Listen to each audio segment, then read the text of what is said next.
While the nature, form, and nuances of gender disparities may vary from one culture to another, one undeniable truth prevails. Disparities between men and women persist in realms such as decision-making power, economic participation, access to opportunities, and societal norms, contributing to similar imbalances and inequalities across the world. Today, we set our compass towards the vibrant and diverse landscape of China. We delve deep into the heart of China's gender dynamics as we uncover and compare the challenges and victories in the fight for equality. Shuyang Jin is our expert guide on this expedition. She not only holds an MSc in International Development from the University of Edinburgh, but also dedicated her efforts as a United Nations volunteer to collaborating with various NGOs to advance gender equality in developing nations. 这我们开始吧. Let's get into it. Sometimes when we talk about gender equality, it feels as if in your own works, that's everything happening around the world. But we know it's not true. Different context, different issues. And that's why I'm excited that I get to have this conversation with Shuyang today. Hi, Shuyang. How are you? Hi.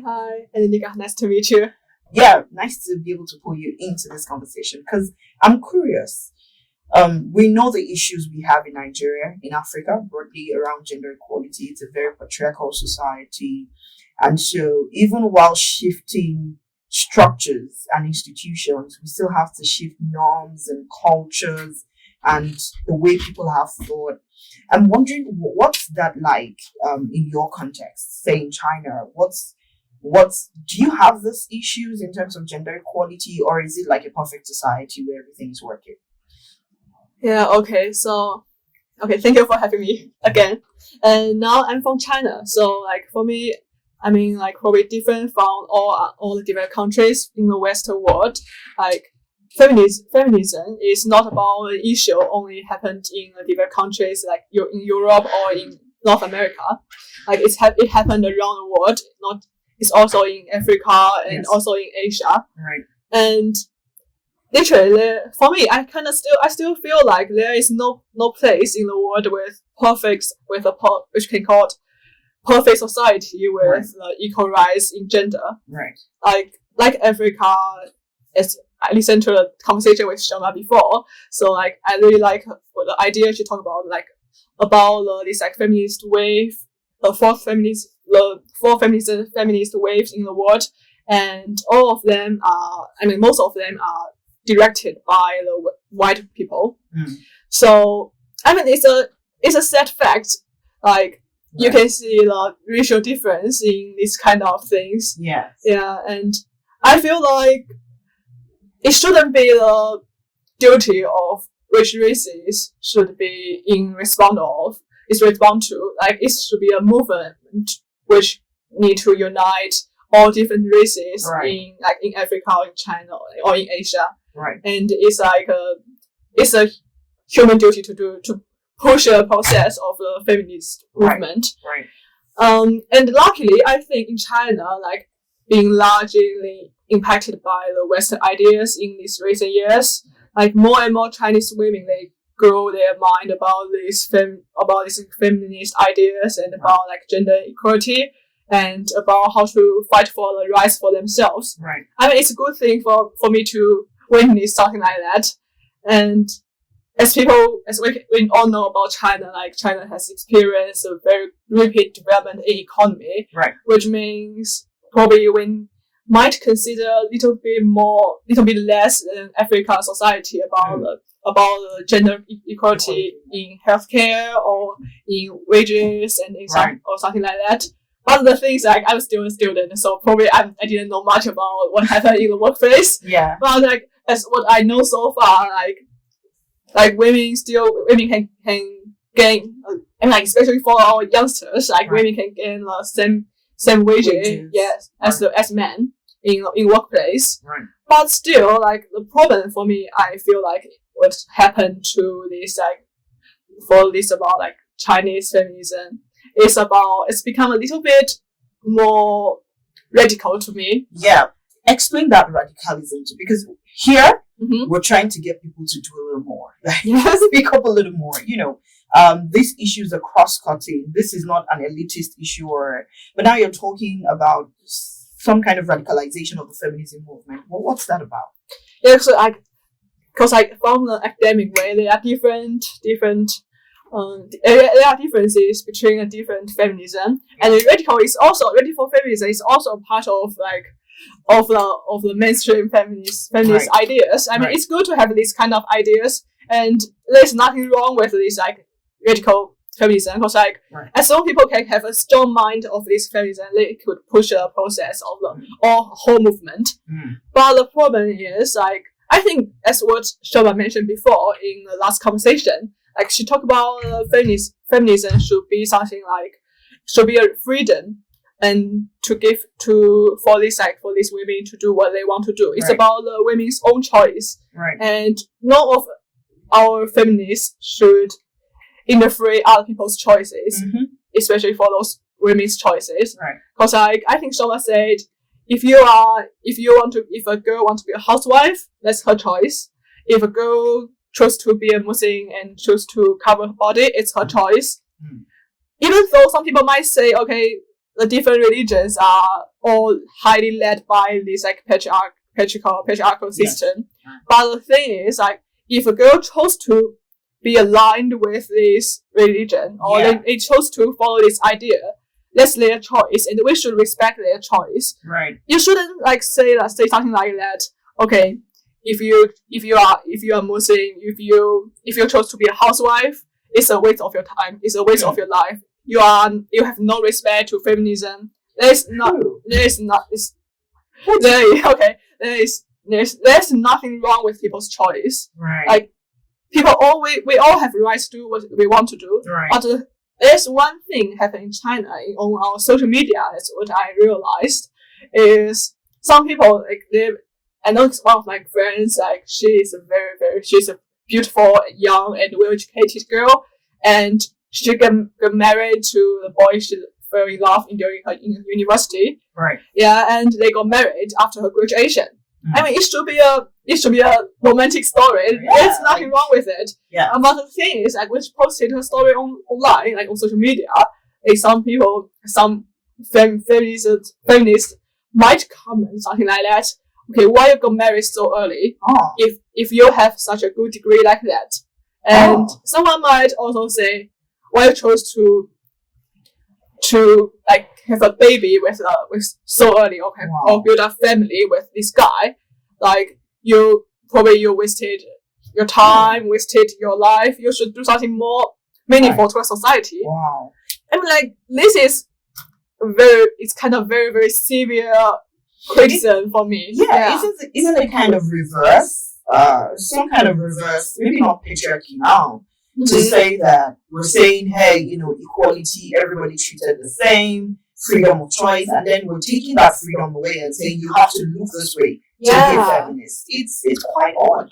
I mean, to be fair, we also have a little bit of that in Africa as well, where there is an entire, I don't want to call it a school of thought, but there are entire, people who come at you on social media asking, are you a true feminist if you get married? Or are you a true feminist if you... I have someone who put it on a WhatsApp status that if you're a stay-at-home mom, you're wasting your life. Oh, really? Yeah. Oh my God. So we're not yet at the point of radicalization.